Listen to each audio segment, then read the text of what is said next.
I'm Corин Hall. I'm an author and I've been writing about the Romanovs for nearly 30 years, in fact more than 30 years. I got interested in Empress Marie Fyodorovna of Russia. And the reason I got interested in her was because I've always been interested in history, ever since I was a child, and I've always been interested in Russia, partly because I studied classical ballet also as a child, which, when I was little, was very Soviet influenced. But the other reason that got me interested was when I found out my great-grandmother was born in St. Petersburg. She was English, her father was a school teacher, and in 1859 he went out to St. Petersburg to teach in a British and American school in Alexandrovskoye near St. Petersburg. And he had 12 children, and 6 of them were born in Russia, and the other 6 were born back in England. And my great-grandmother, Alice Woodcock, was one of the ones born in St. Petersburg. Now, she only lived there for 3 or 4 years because the family came home. But the story fired my imagination and it got me interested in Russia. So I started reading books about Russia. And then somebody said to me one day, "You've got all this knowledge, why don't you write a book?" And I thought, don't be silly, I'm not clever enough to write a book. But then I thought, well, it would be fun to research somebody just for something to do, to fill in the evenings. And then I thought, who? And I noticed that Nicholas II's mother, Marie Fyodorovna, had hardly ever been done, at least not in England. There was one biography which was partly fiction, one biography that wasn't full because it didn't go right up until her death, and there was very little else. Now, this was in 1981. Russia was still communist. There was no way I was going to be able to get to Russia. But the Empress was born Danish, Princess Dagmar of Denmark. And so as the years went on, I started investigating the Danish sources, and I learnt to read Danish so that I could do that. And it was like a jigsaw puzzle because there was no internet, there were no books, there was no information coming out of Russia. And it was like putting a jigsaw puzzle together, getting all the pieces and just finding where they fitted in. And eventually I got some sort of story of the Empress Marie's life. And that was published in 1999 under the title of Little Mother of Russia. It's still selling and it's still the definitive biography of her in English. There is still no other proper full biography of her in English. This year, 2019, we are observing the 100th anniversary of the Dowager Empress Marie Fyodorovna's departure from Russia and Crimea. What are your thoughts? The exodus from Russia in 1919 would have been very sad for her. After all, she'd spent 50 years of her life in Russia. She'd brought up her children there. 2 of her sons had died before her. Her husband had died. She had 2 sons, Nicholas and Michael. She didn't know whether they were alive or dead, or if they needed her help. And having to abandon her homeland, or an adopted homeland, she thought was a betrayal. And she felt like she was betraying the Russian people and betraying the dynasty. I think it was terribly sad. She sent a telegram to her sister in England, Queen Alexandra, and said she was heartbroken. And I think that really sums up the whole situation.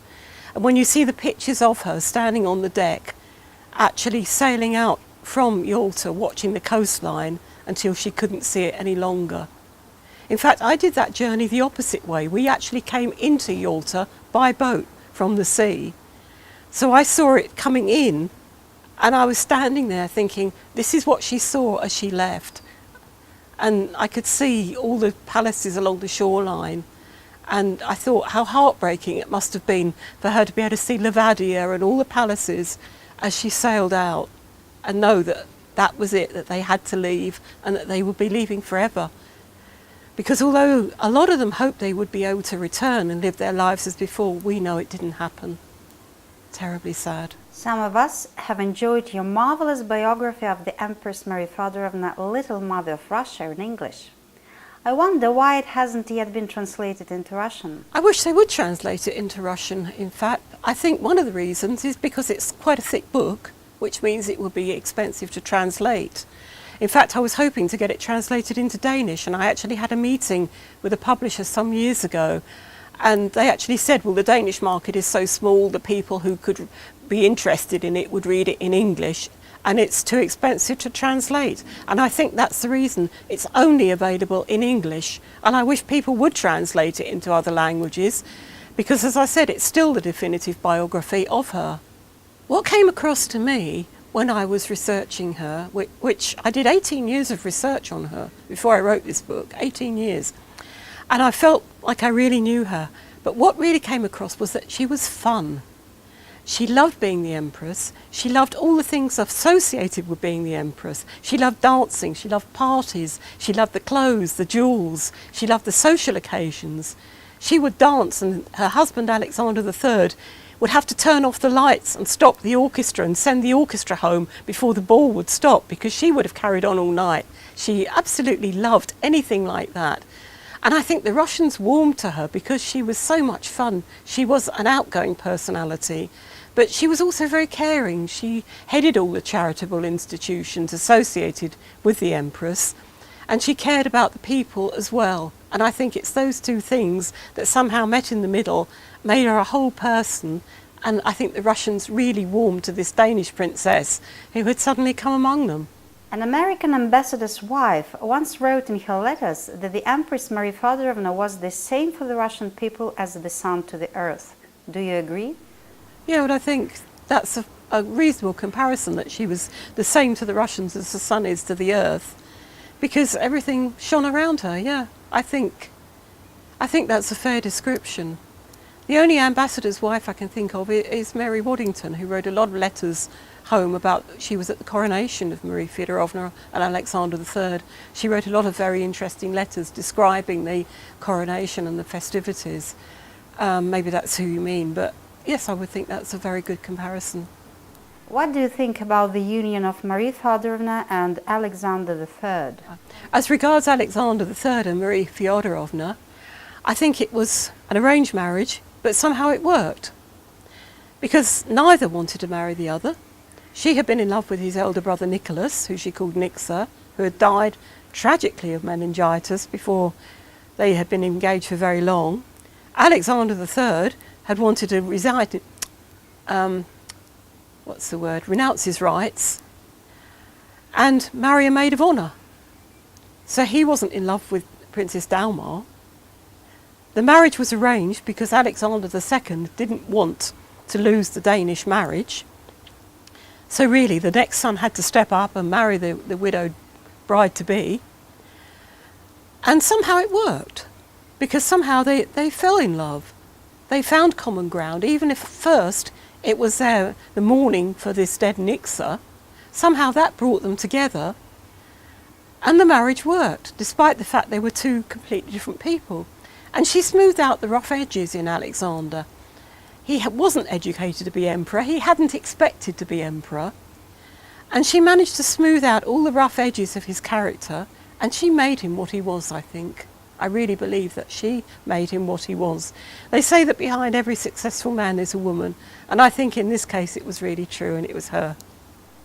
You have been researching and writing your book Little Mother of Russia for 18 years, correct?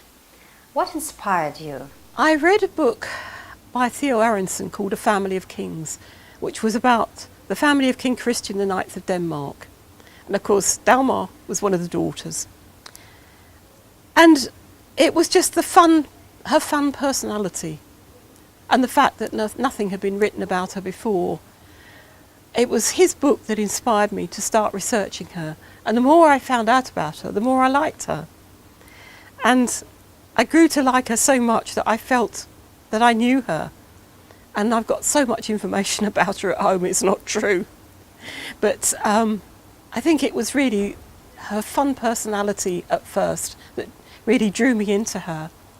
And of course, the strange thing was, I feel that she's up there, and she was guiding me. And I tell you why. Because after that book was published, right at the end of the book, I said that her greatest wish was to be buried in St. Petersburg alongside her husband. But when she died in 1928, that was of course impossible, because Russia was communist. She was buried in Denmark. A few years after the book was published, the head of the Romanov family at the time, Prince Nicholas, wrote to me And he said, "Where did you get the information about the Empress wanting to be reburied?" So I said, "I got it from the church warden at Roskilde Cathedral. I got permission from the Queen of Denmark to visit Dagmar's tomb. And the church warden showed us around. And his father had known the Empress Marie. And he had been told by her that she wanted to be buried in Russia when the time was right. He then told his son, and it was the son who told me. So I gave this information to Prince Nicholas, and he went away, and I believe he spoke to the Queen of Denmark, and I believe she spoke to President Putin, and they had some negotiations. And in 2006, the Empress's wish was carried out, and she was reburied in Russia. And my husband and I were invited to the ceremony in Denmark when they brought the coffin up from the crypt, and they had a big service in Roskilde Cathedral, and then they took her all through Copenhagen, put her on a boat. They played the same song as the boat sailed off as they played when she left Russia. It's called "In Denmark I Was Born, There I Belong." And then we were invited to the ceremonies in Russia by the Russian government. So I saw her go through. I don't think many authors can say that they've written a book about someone who died that long ago and then attended their funeral. Do you believe monarchy can be restored in Russia one day? I think it's unlikely that monarchy will be restored in Russia, but stranger things have happened.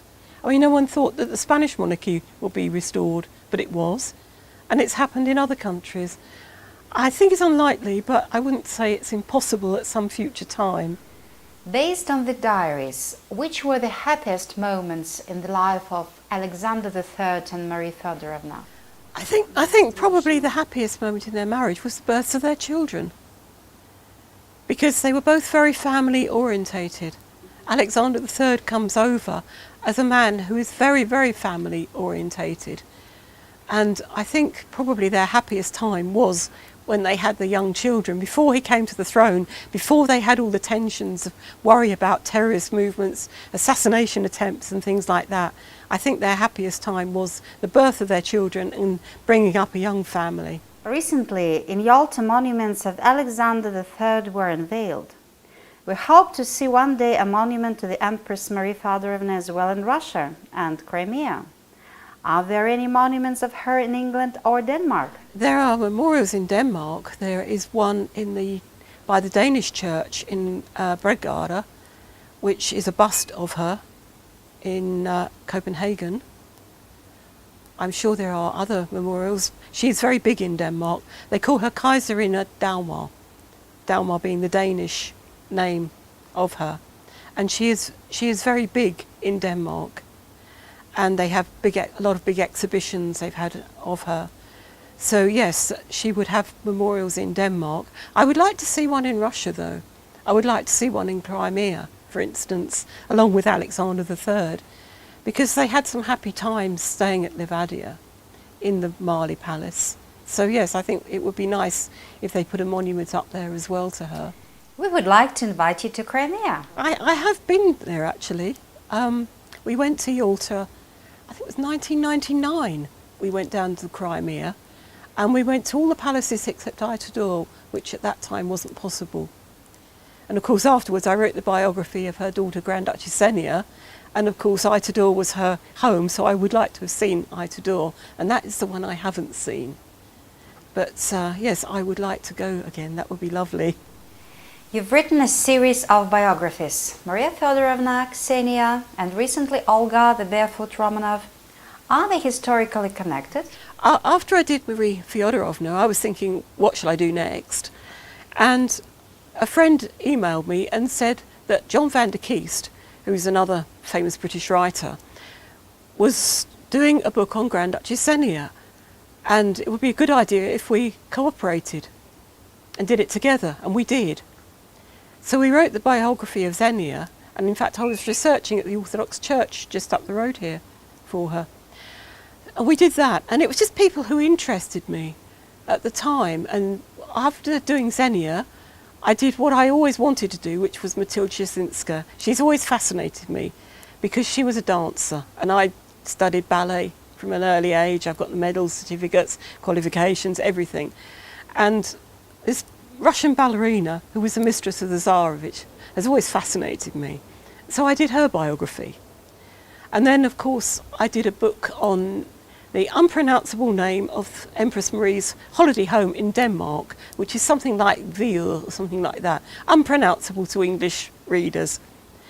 But I did a book because a friend of mine had some photographs of the place, which were taken, we think, by a member of Queen Alexandra's staff, Queen Alexandra being Empress Marie's sister. She wanted the photos published, so we used her photos, my text, and it was done in English and Danish, with the help of a Danish friend of mine. So I did that. And then, as you say, I did helped Princess Olga Romanov with her memoirs, stayed down with her for a few days at a time with a dictaphone, putting it all together. And then I did To Free the Romanovs, which is the story of what happened between 1917 and 1919 to all the members of the family, not just Nicholas II, but everybody, how they escaped, who helped them, particularly their European relatives, who didn't help them in particular, and how they got out or what fate they suffered. And that was a very interesting project. And at the moment, I have just sent into the publisher a book called Queen Victoria and the Romanovs, 60 Years of Mutual Distrust, which will chronicle the relationship between Queen Victoria and the Romanovs between the beginning of her reign in 1837 and her death in 1901. And of course she met all the Russian Tsars, many of the Russian Grand Dukes and Duchesses and their relatives, and it's quite an interesting project because her feelings seesawed between love and hate, trust and mistrust the whole time, and it's a very, very interesting project. So I'm hoping that will be out either later this year or early next year. How many books have you written? Well, you see, there's some I've written outright, there's some I've collaborated on. There's a publisher in America who does a lot of picture books, and he did books like the Grand Dukes, the other Grand Dukes, the Grand Duchesses, and I've done chapters for those. I've done a couple of picture books for him, one on the Romanovs, one on something else, one on the Danish royal family. And then there's the books I've written outright myself, Little Mother, Xenia, Szczynska, Ville, Barefoot Romanov, Free the Romanovs, 7 or 8 myself. Yeah, so quite a few. I hope we will see them in Russian. I would like some of them to be in Russian language, particularly, as I said, Marie Feodorovna, and particularly Szczynska, because there's a lot of myths about her which are not true. A lot of things have been said about her, and I've tried to dispel some of those, particularly the one that says she had a child by Nicholas. She did not. And so it would be nice if some of those were translated into Russian. So, but Marie Feodorovna is like my baby, really. That's what got me going, and that's the one I would really, really, really like to see translated into Russian or another language. Imagine that you are invited for a dinner with 3 Russian imperial people. Who would they be? Marie Feodorovna, Marie Pavlovna the Elder. It was the Tsar's aunt. She's an interesting character. I would love to speak to her. She doesn't really count as imperial if I say Szczynska, does it? Although she did marry into the imperial family in the end. But yes, I would have liked her. Actually, many years ago, I wanted to do a book on Marie Pavlovna the Elder because I thought she would be interesting to research. But the problem is I don't know any German. So it would be back to starting like when I had to learn Danish. I'd have to start again and learn German to do it because she was German born. But I don't think that's going to happen somehow now. According to some authors, Empress Marie Feodorovna treated her daughters, Ksenia and Olga, differently. Do you agree? I don't think she was as close to Olga. I think she was probably closer to Xenia as the elder daughter. Xenia was more like her. She also liked the parties and the clothes and all that sort of thing, whereas Olga was more like her father. She was very much like Alexander III, no protocol. She liked the simple life. And of course, after the revolution, when she moved to Denmark, that's exactly the kind of life she lived. She used to walk around the little town of Ballerup in Denmark and do her own shopping.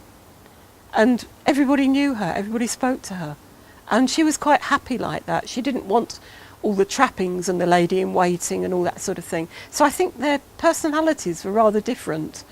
So I think that was more the reason, that it wasn't that the Empress disliked her, but I think their personalities were so different that they didn't really find a common ground, and that she had more common ground with Xenia. Do you know how the Empress Maria Alexandrovna, wife of Alexander II, educated her children? No, I don't. I know that they had English nurses and they all spoke fluent English. That I do know. I also know that the eldest son was better educated than the rest of them. I know that particularly the younger two sons, Sergei and Paul, had a very strong religious faith, and that the Empress Maria Alexandrovna also developed a very strong religious faith. She was another German princess, of course.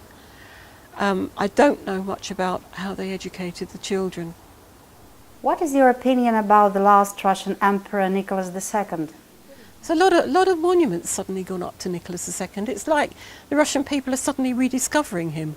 I don't know if that's true, but that's the impression I get, that they sort of neglected him. The first time I went to Russia was in 1991, literally 6 months before the fall of the communist regime. There was nothing to buy for Nicholas II. The only thing I could find was a car pennant. And the lady at the Peterhof gift shop was surprised that I wanted a pennant with Nicholas II on it. It's hanging in my study still. And that was the only thing. Now when you go to Russia, you can't move for books on Nicholas II. And it feels to me like the Russians are just discovering who he was and what happened to him and what had been done in 1918. And I think perhaps with all these monuments going up, there's a certain section trying perhaps to make amends for what happened to that family, particularly the children. So sad. If Nicholas II would have been given permission by King George V to enter England, do you think he would have lived on the Isle of Wight? I don't think Nicholas would have left Russia. I don't think he would have left his country. I think his ideal scenario would have been to go down to the Crimea and live at Livadia as a private person with his wife and children. Now, of course, that was never going to happen. I don't think he wanted to leave Russia. I think he was quite happy as long as he was in Russia. But of course, things took a rather difficult turn. And of course, there is the question of George V and the fact that he didn't really want any of the Grand Dukes. So there's one thing I found when I was researching to free the Romanovs was that George V and the government did not want any of the Russian Grand Dukes in England. And there was a memo that somebody wrote and actually said that we don't want the Russian Grand Dukes here. And I think they were afraid that the Russian Grand Dukes were going to overrun the country. And maybe they were afraid they were going to have to pay for them. Who knows? Maybe that was it. You know, who's going to pay for all these people when they arrive here?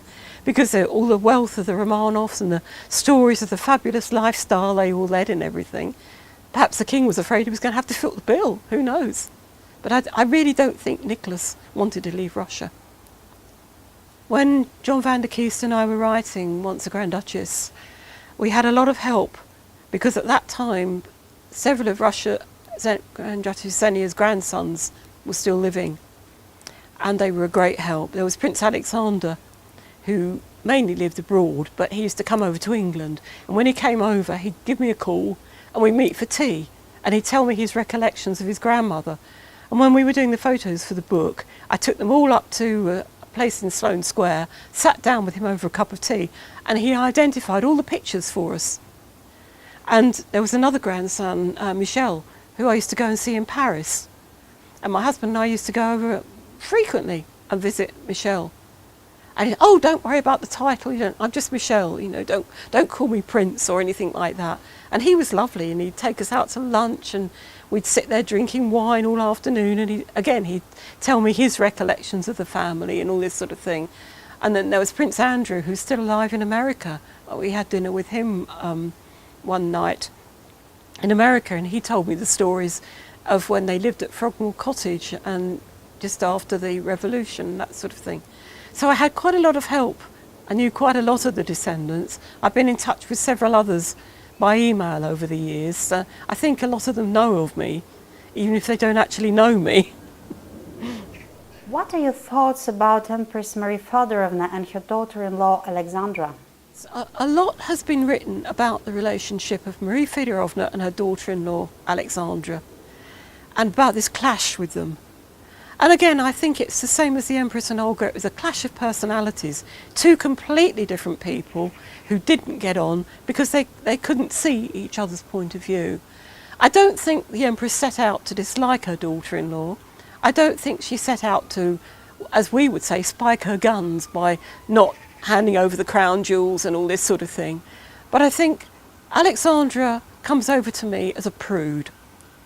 She was very English in her ways. I know this sounds very strange from someone who is English, but she wasn't the fun-loving empress at home in society, at ease in society, that Marie Feodorovna was. And I think because of that, the Russians didn't warm to her, and Empress Marie couldn't warm to her either. And the more Alexandra shut herself away at Zarskoe Selo, in a little cosy little world with her husband and children, the less Marie Feodorovna wanted to know. And I think she felt that she was damaging the dynasty, especially when Rasputin started coming on the horizon. And I think she felt that the harm was being done, and it was being done by Alexandra. But I think it was two women, a clash of personalities, and they could not see each other's point of view. What would you like to tell the Russian readers? Read Little Mother of Russia. Get it translated into Russian and read it. You will enjoy it.